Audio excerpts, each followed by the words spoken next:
Just as you are clearly delighted, I was delighted when President Reagan announced on television that he was naming Bill Ruckelshaus to lead this agency once again.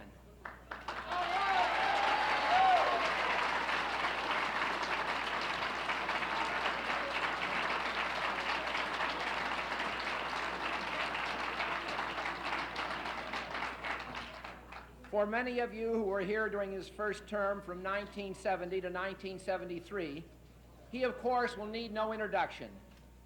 Bill Ruckelshaus was well known for his environmental concerns back in the 1960s when he was responsible for legislation in this area in Indiana, where he served during the decade as Deputy Attorney General, Chief Counsel, and the Majority Leader in the Indiana State Legislature. Under his leadership during its first 3 years, he earned international reputation for a vigorous agency, a dynamic agency, for an institution that was paid the compliment of being imitated by governments in many other countries. I know that he will once again bring to EPA his special brand of administrative skills. He is a man of firmness, honor, and a natural leader. It was for these qualities he was chosen to head EPA back in 1970 and to return in 1983 to resume his stewardship of this agency and the responsibility for a stewardship of America's environmental quality. Join me in welcoming Bill Ruckelshaus back to the Environmental Protection.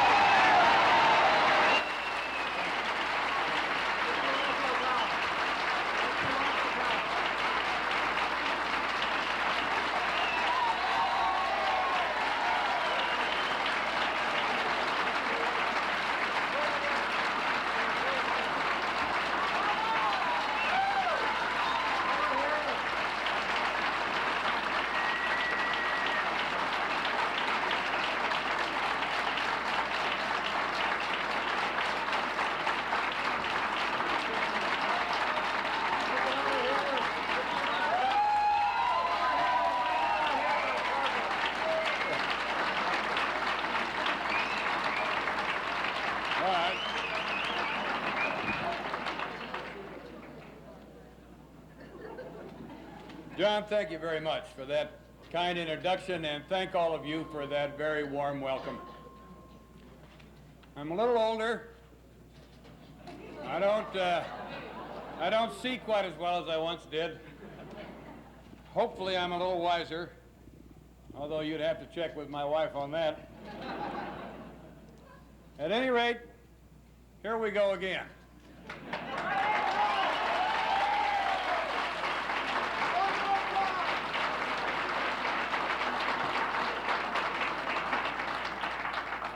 Now, the last couple of days, I've been writing down some things I want to say to you all.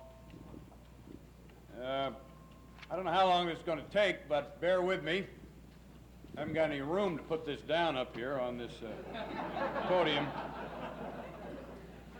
But this is all my stuff. It's unalloyed. I don't have any speechwriter.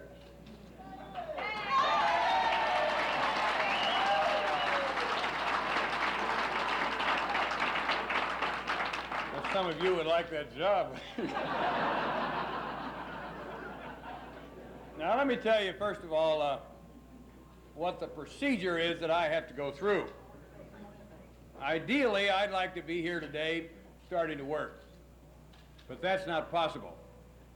Under the laws that have been passed in recent years, it is necessary for me to fill out more forms than EPA has paper. There are conflict of interest forms, financial forms, FBI checks. I ought to be able to pass that.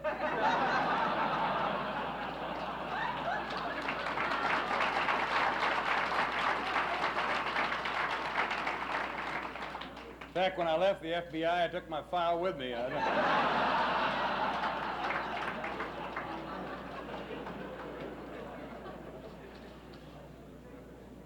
Then there's a senatorial confirmation. Now, all of that takes 4 to 5 weeks. So what I have to do is go back after today, go back to Seattle. I have to go back anyway. I'm running out of shirts, as you can tell.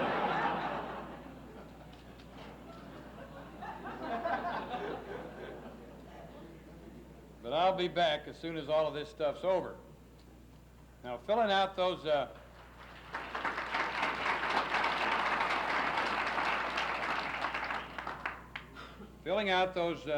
conflict of interest form, which is about that thick, you will be reading that when I left the Justice Department in 1973, one sudden evening,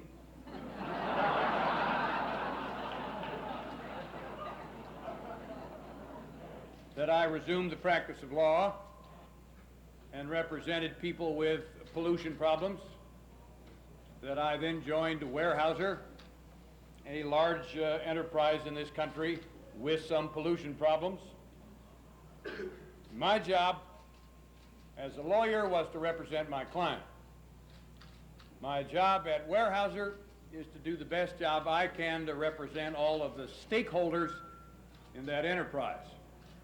My job as EPA administrator is the same today as it was when I held that job before, and that is to represent the public interest to the best of my ability.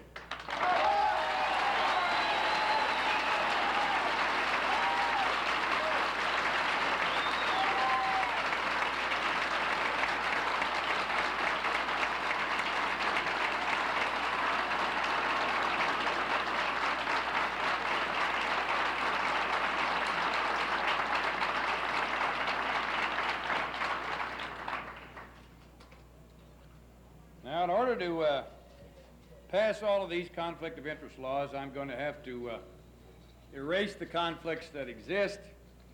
I will have to divest myself of all the vast holdings I have all over the face of the earth. I will have to insulate myself against any involvement at EPA, of course, that had anything to do with Weyerhaeuser, and I need your help in doing that. If you identify any area while I'm here where there was any involvement by Weyerhaeuser, I must recuse myself from any involvement. But if that's all possible, if I can pass all of those forms and get them all filled out, and the Senate willing, I'll be here in about 4 or 5 weeks. Now, I felt it was important to tell you why I came back. I haven't taken leave of my senses.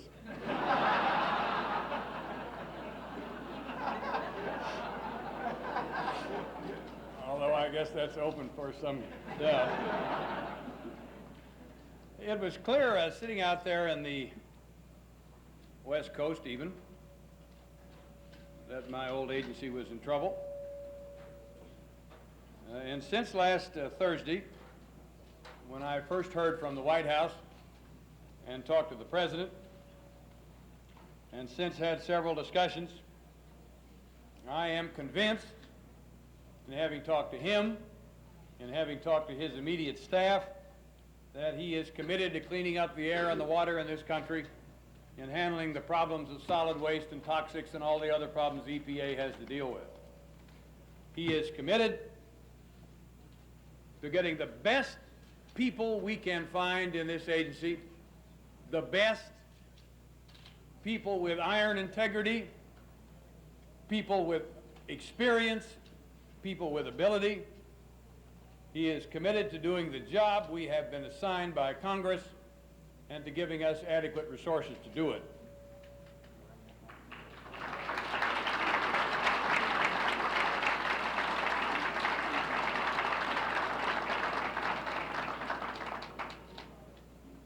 The President has convinced me that he wants no abandonment of the goals of the protection of the public health and of our natural environment. He has asked me, with your help, and it can only be done with your help, to examine the means to achieve these goals, and where we find, or where we believe, that better means can be used, then we should ask the Congress for the authority necessary to adopt those means. In the meantime, we will administer and enforce the laws as they are written by Congress.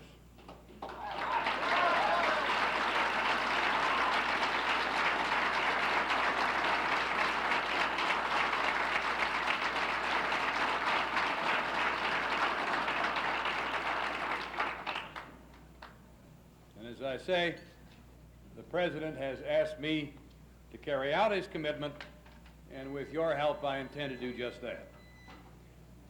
Now, my real reason for asking you here today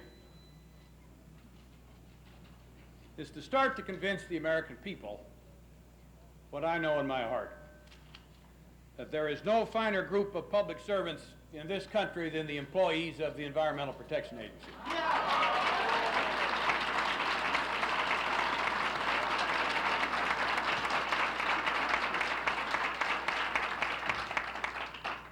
It was true at the beginning, and it's true now. I'm not suggesting everybody in this agency or all of you are perfect. Close to it, but not perfect. You're human beings. And like all human beings, respond to a cause larger than yourself. EPA's mission is in many respects a transcendent one. It involves the protection of human life and that which sustains life, our natural environment.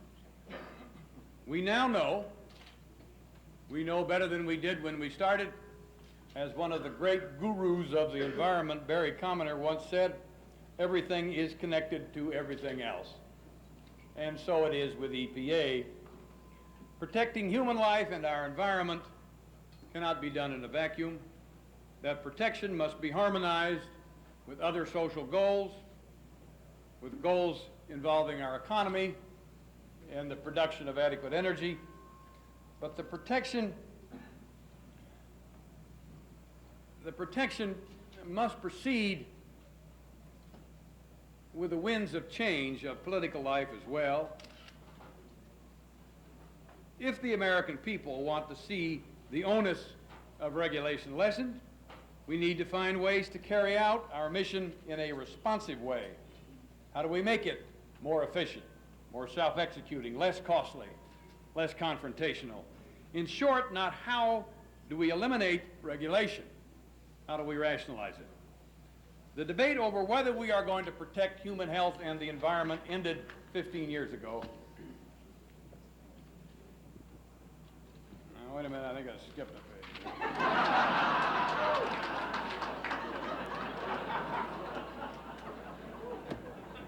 Actually, I didn't. It just looked like I did.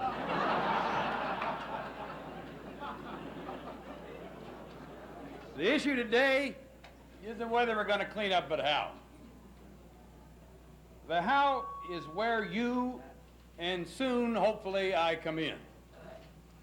In discharging our responsibilities, we must never, never forget we are public servants. Our job is to serve the people, not condemn them, not bully them. We should not forget that in EPA we carry a very big stick in the form of tough mandates from Congress. I remember when I was first confirmed, the chairman of our Appropriations Committee, Congressman Whitten, made the remark that the EPA administrator had more power than a good man would want or a bad man ought to have. Well, he's probably right, and therefore we can afford to walk softly and fairly. Of course, we need to act fairly as public servants, whether we can afford to or not,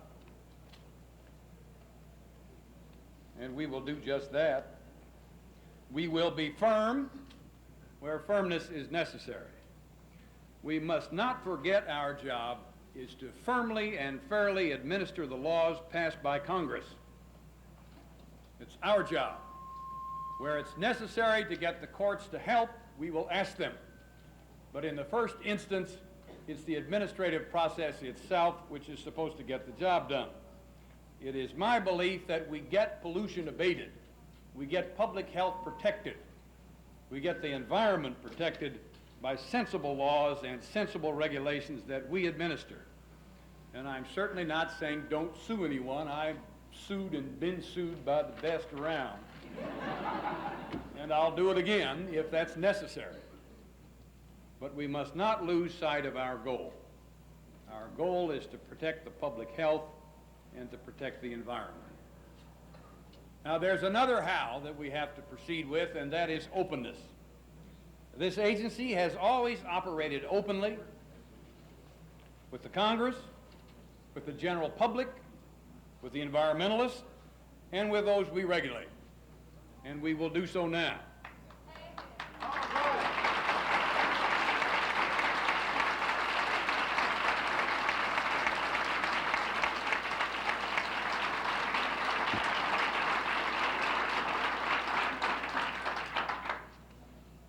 Public trust will only come if the public believes we are trying our very best to do our job. We are trying to serve the public interest. Nobody knows better than the employees of EPA how complicated is the job of cleaning up our environment and protecting public health. That trust is sacred between us and the public, and it must never be broken. We will be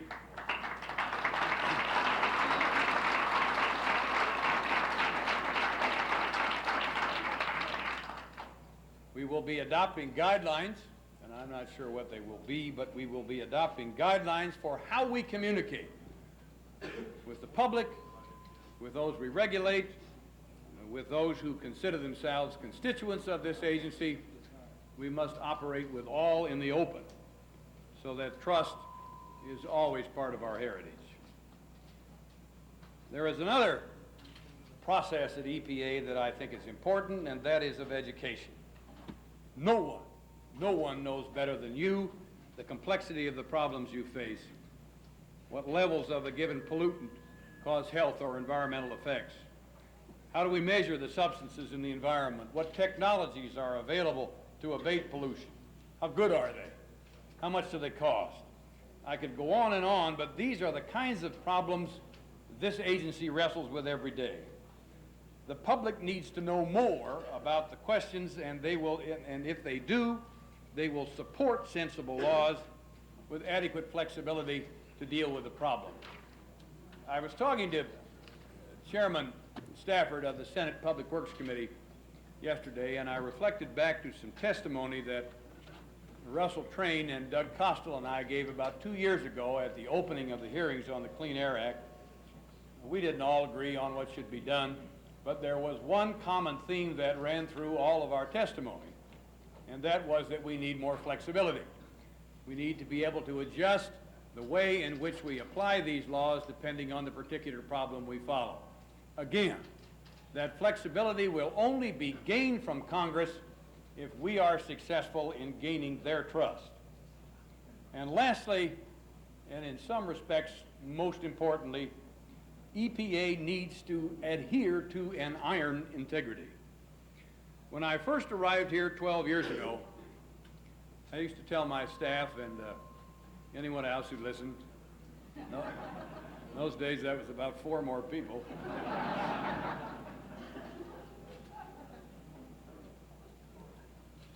picture what you are doing or saying as being on a billboard that you pass on the way to work. And as you pass that billboard, if you look up and see what you're doing or saying and it embarrasses you, then don't do it or don't say it.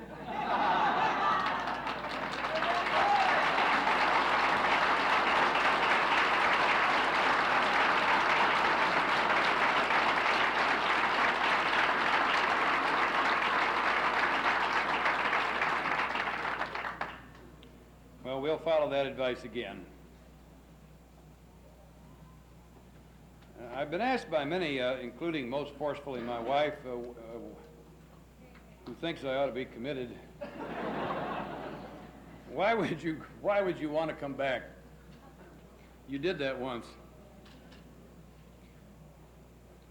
Well, in the first place, I've already told you of my conversations with the President and his staff, and frankly, I was impressed by their commitment. I was impressed by their commitment not only to the mission of this agency, but to give me as the administrator the flexibility to see that our job is done.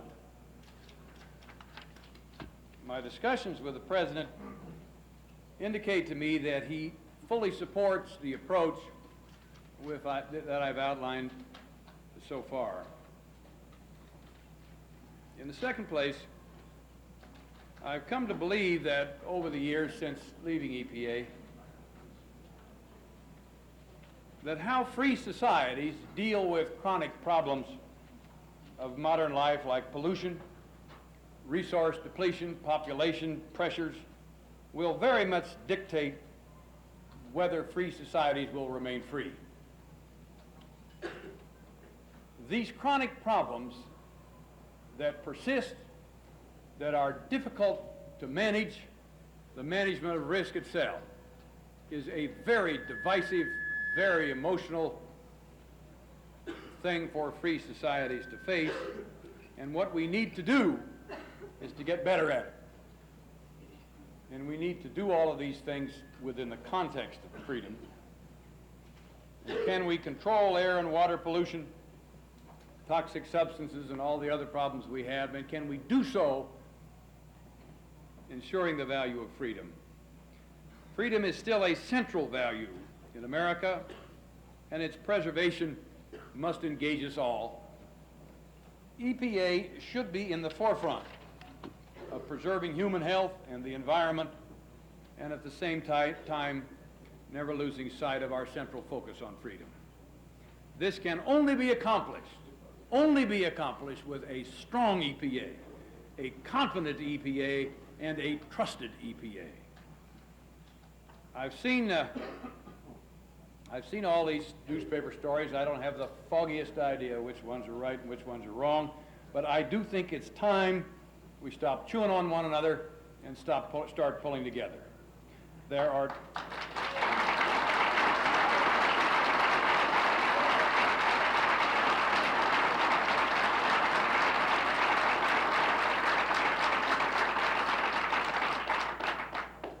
too many vital tasks for this agency to perform on behalf of this country for us to waste time trying to figure out who's not doing their job. If each of us does our job, the rest will take care of itself. And my basic approach to any new job, and that includes this one, is to trust everyone until the facts warrant otherwise.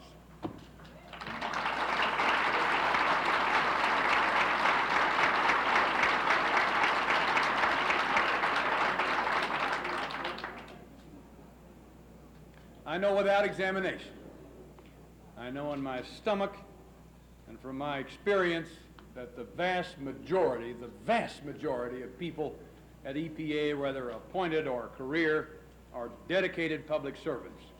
And I'm going to start with that assumption.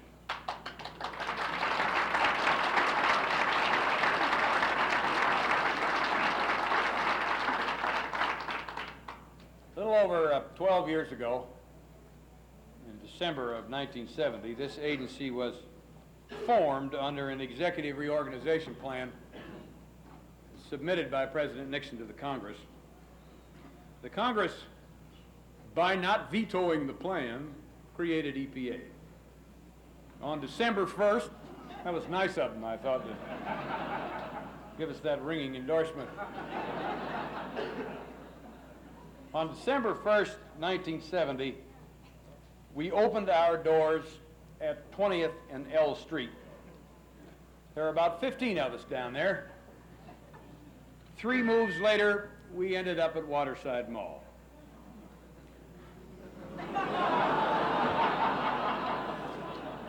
You want to go back to L Street?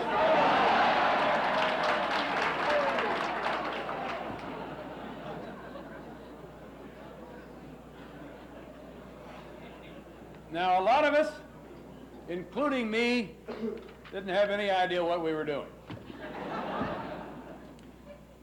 when we started, but we were doing it with dedication. We did our best.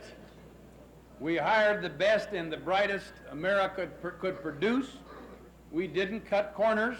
we didn't shave, we played it straight, and together we learned, and we got better. And those of you who have been here the entire 12 years, how much better you must be.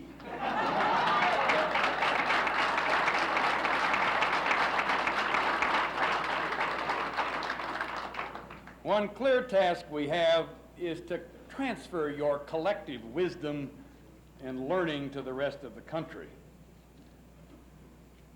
Probably the only lasting thing I ever did at EPA was to pick the seal.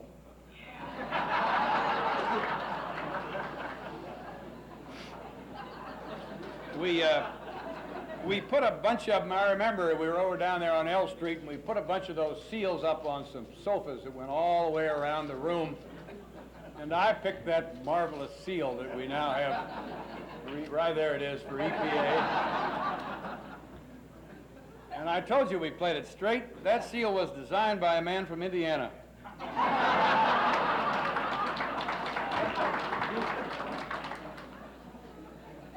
Honest to God, I just picked it off that sofa. I didn't know it was Indiana. I knew you wouldn't believe that. One Christmas, I gave out a bunch of cufflinks.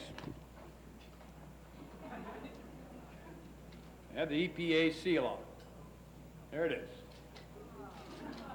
I still wear those cufflinks with pride. And with your help, and with the Senate willing, we'll all stand under that seal with pride once again. Now, I'll be back here in a couple weeks, so do your jobs and hang in there, and thanks very much.